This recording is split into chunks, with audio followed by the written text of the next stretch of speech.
On va se pencher aujourd'hui sur l'histoire du royaume du Congo et du Portugal. Une histoire qui commence vraiment bien avec une promesse de modernité, de fraternité, mais qui va finir dans le chaos, complètement gangréné par le commerce le plus destructeur qui soit. Au cœur de tout ça, il y a une relation assez extraordinaire entre deux souverains, un en Afrique, l'autre en Europe. Ils se considéraient comme des égaux, ils s'appelaient frères. Mais un commerce, celui des êtres humains, va complètement empoisonner cette relation et provoquer la chute d'un royaume qui était pourtant très puissant. Alors, avant l'arrivée des Européens, il faut bien se représenter ce qu'était le Congo. Ce n'était pas du tout une simple collection de villages. Non, quand les navigateurs portugais débarquent en 1083, ils tombent sur un État déjà bien structuré, puissant et centralisé. L'organisation de cet État était en fait remarquablement complexe. Par exemple, ce n'était pas une monarchie héréditaire classique. Le roi, le Mwene Congo, était élu parmi les lignées les plus importantes, ce qui ont sans doute provoqué pas mal de luttes de pouvoir. Depuis sa capitale, Mbanza Congo, il nommait des gouverneurs pour gérer les provinces, collecter les impôts et maintenir l'ordre. Et au centre de notre histoire, il y a un personnage absolument fascinant, le roi Afonso Ier. Lui, il ne voyait pas les Portugais comme des conquérants. Non, pour lui, c'était des partenaires. Des partenaires pour réaliser sa vision, qui était très audacieuse, transformer le Congo en un royaume chrétien moderne, d'égal à égal avec les nations d'Europe. Mais attention, son chemin jusqu'au trône, ça n'a pas été simple. Après la mort de son père, qui avait fini par abandonner le christianisme, Afonso a dû affronter son demi-frère, qui lui représentait les factions plus traditionnalistes. La légende qu'Afonso a lui-même bien encouragée raconte qu'une apparition de Saint Jacques le Majeur dans le ciel aurait mis en déroute l'armée ennemie. Bon, mythe ou coup politique bien senti, le résultat est le même.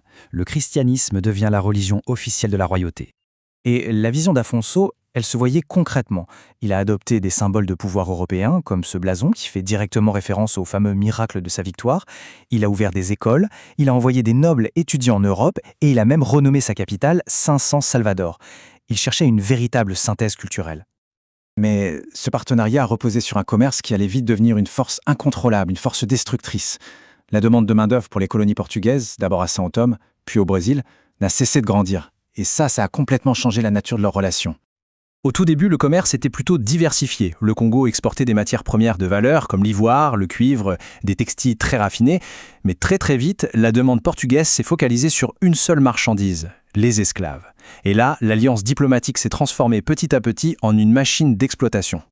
Alors là, c'est un point vraiment crucial à comprendre.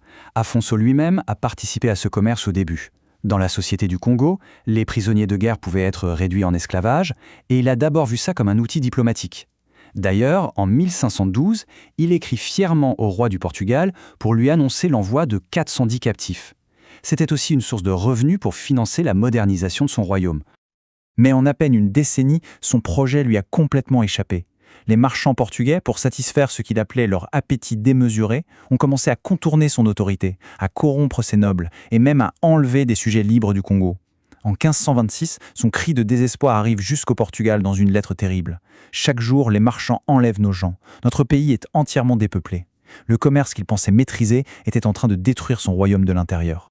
Après la mort d'Afonso, les tensions n'ont fait qu'empirer. Le Portugal n'était plus un simple partenaire commercial, il était devenu une puissance coloniale avec ses propres ambitions dans la région. L'équilibre était rompu. La question est donc là.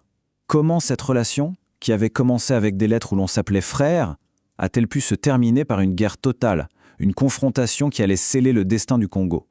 En fait, plusieurs facteurs ont mené à cette rupture. D'abord, les Portugais voulaient un accès aux mines du Congo.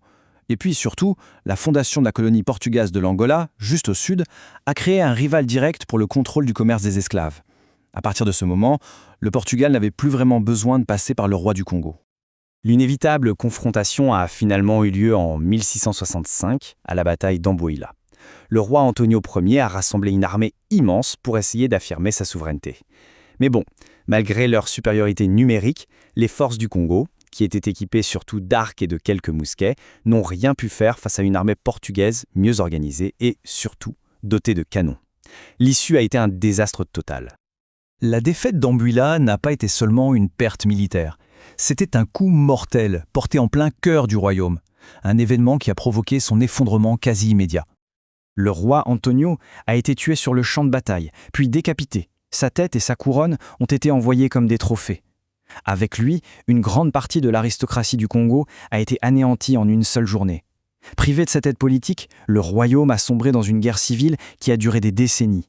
L'État centralisé qu'Afonso avait mis toute sa vie à construire n'existait tout simplement plus. L'histoire du Congo est une vraie tragédie. Elle nous montre comment la vision d'un roi modernisateur a été littéralement dévorée par un système économique qui a transformé les êtres humains en monnaie d'échange. Et elle nous laisse avec une question qui fait froid dans le dos. Que se passe-t-il au final quand une société fonde sa prospérité sur le commerce de vies humaines ?